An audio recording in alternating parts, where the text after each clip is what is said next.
So we are dealing with the concept of prism today. So the first thing that we are going to discuss is how exactly a prism looks like, and how do we specify a prism. So if I draw a 3D structure of a prism, so in terms of a 3D structure, I'm drawing it in this way.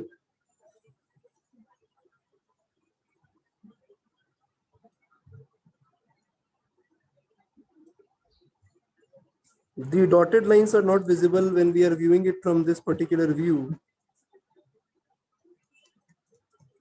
So it is looking like this.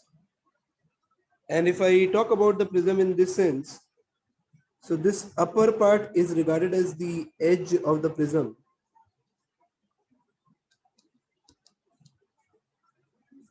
This is called as the angle of the prism, which we mark as A.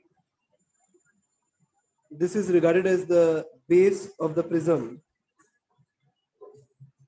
And the two surfaces we have are called as refracting surfaces. They are called as refracting surfaces. That I mean this end and the other end. This is also a refracting surface. So now what we exactly do is whenever I wish to symbolize a prism, so we always draw it in a 2D fashion.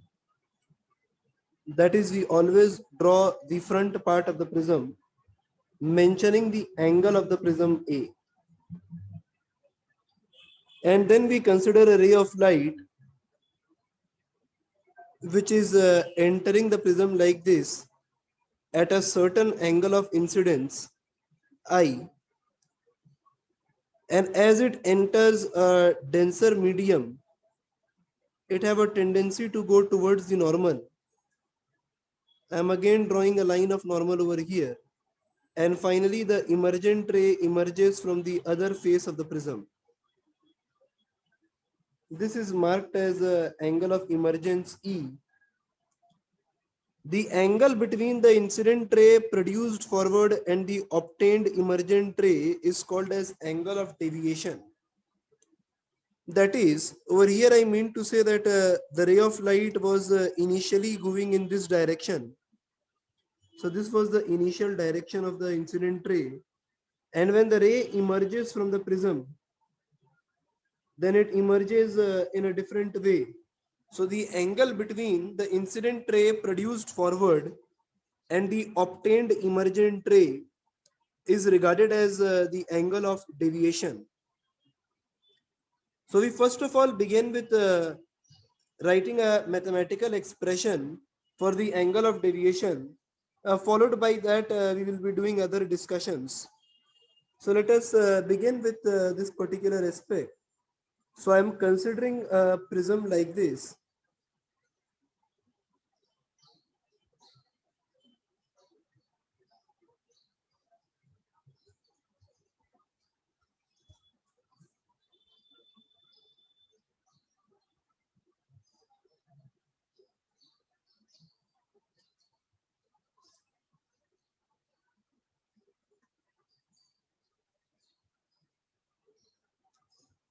So we are considering a prism like this, where I mark this as the incident ray. So this is the incident ray that we have. If I draw the line of normal, so this is the line of normal that we have at the point of incidence. The next which I am doing is I am producing the incident ray produced forward. So this is the incident ray produced forward. The next that we come to is the refracted ray. So the ray of light which is refracted into this medium, into the glass, is somewhat like this, which is marked as the refracted ray. Again, at this point, we construct a line of normal, a line of normal, and then finally, we have a emergent ray on the other side of the prism, like this. So if I produce the emergent ray in the backward direction, we will attain something like this. And this angle between the incident ray produced forward and the obtained emergent ray is called as the angle of deviation. So over here, if I start doing the mathematical calculations, so this is the angle of prism A, this is the angle of incidence I, and this is the emergent angle E. Now, because of the two normals that we constructed, that is, this was normal 1 and this was normal 2. So both these normals are making an angle of 90° over here.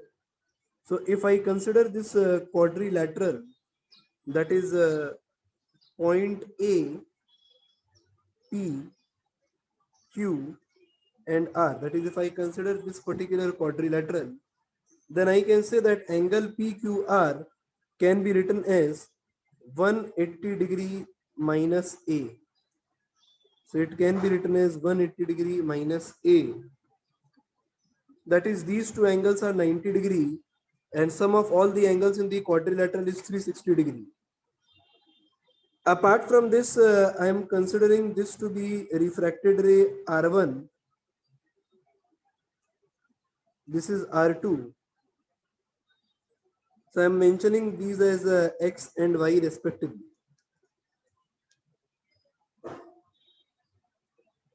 And I am calling this one as point S, where the incident ray produced forward and the emergent ray meets. So if I write from triangle PQR, so from triangle PQR, I can say that R1 plus R2 plus 180° minus A is equal to 180°. That is, R1 plus R2 is equal to A. This can be written as equation number 1. The few equations which we can write over here in this way is a vertically opposite angle, that is I is equal to X plus R1 and E is equal to Y plus R2. And over here I can say that the angle of deviation delta is equal to sum of the opposite interior angles, that is X plus Y. That is X plus Y. So based on this, if I write the expression, then I can write it as I plus E is equal to X plus Y plus R1 plus R2. So this I am denoting as equation number 2. Now from this expression that R1 plus R2 is equal to A and X plus Y is equal to delta, so I can write from equation number 2, I can write it as that I plus E, X plus Y is written as delta plus A, and we have an expression for delta which is equal to I plus E minus A. So this is a very important expression that we have, that is I plus E minus A. So deviation angle can be written as I plus E minus A. Now over here I am making a one important note, a very important notable aspect.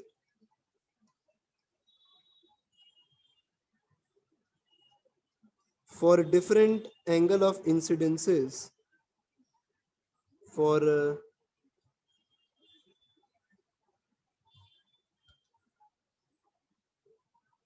different angle of incidence,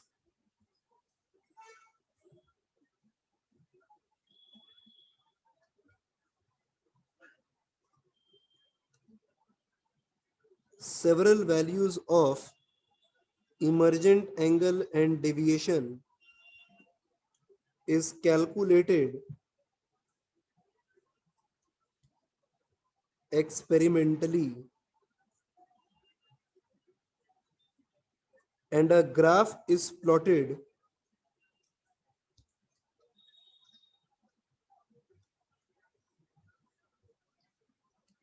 against deviation versus angle of incidence I. So if I plot this graph,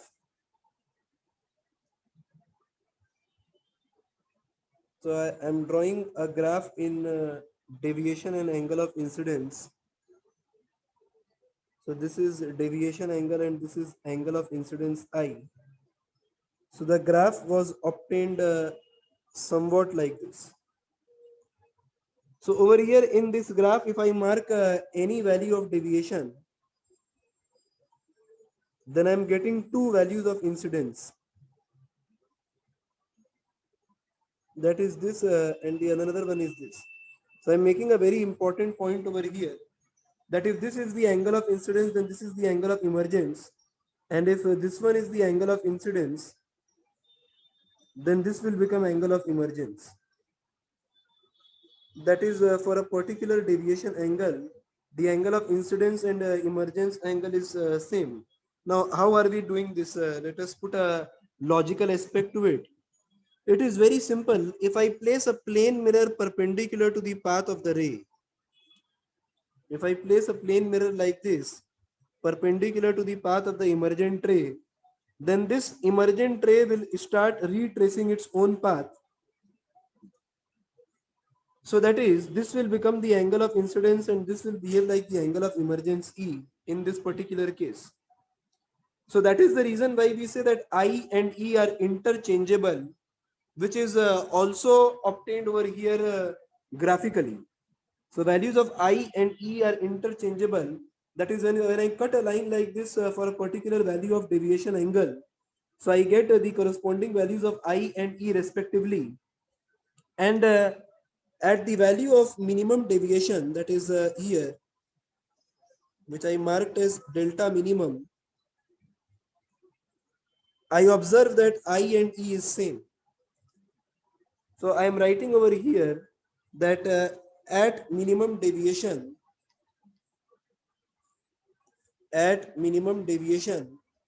angle of incidence is equal to angle of emergence, and hence I can write that delta minimum is equal to 2I minus A.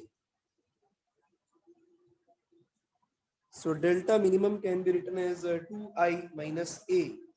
And if I and E is same, now for a particular prism having a certain value of refractive index, if I have a certain value of I, then the value of R1 will be same. And if I have a certain value of R, the value of I will be same. That is mu1 mu1 sine I is equal to mu2 sine R.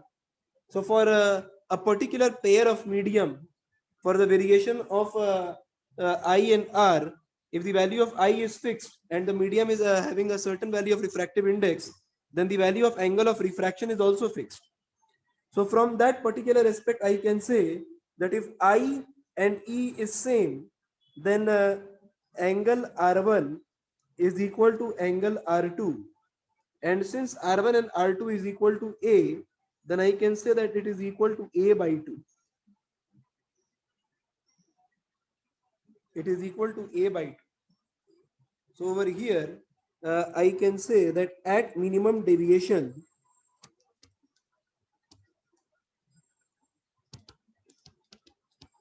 the first conclusion that we draw is angle of incidence is equal to angle of emergence. The next that I draw is angle R1 is equal to angle R2, which is equal to A by 2. And hence, if we apply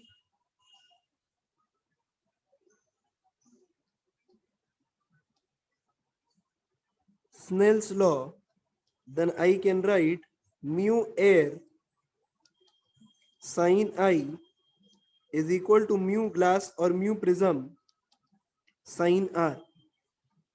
So we are applying a equation like this. and hence I can say that sine of I can be written as delta minimum plus a by 2. This is from this particular expression, which is equal to mu glass or mu prism into sine of a by 2. So from here I can write that the refractive index of the material of the prism is equal to sine of a plus delta minimum by 2 upon sine of a by 2. So this is how we attain an expression for the refractive index of the material of the prism as well. Now one more interesting fact can be established at this particular point, that is thin prism, the concept of thin prism. The concept of thin prism.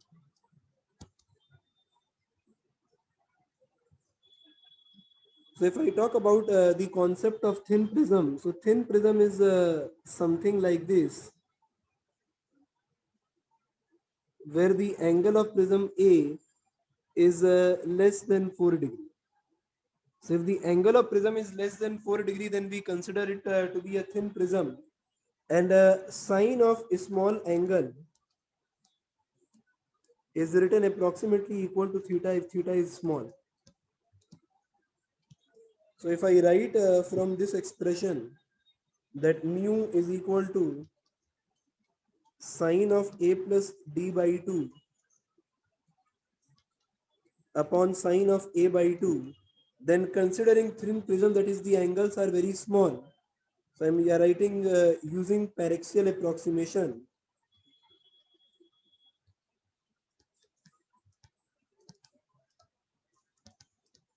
So using paraxial approximation, I can write it as mu a by 2 is equal to a plus delta by 2. And from here I get delta is equal to mu minus 1 into a. So this is the expression that we have for the deviation of a ray of light for a thin prism.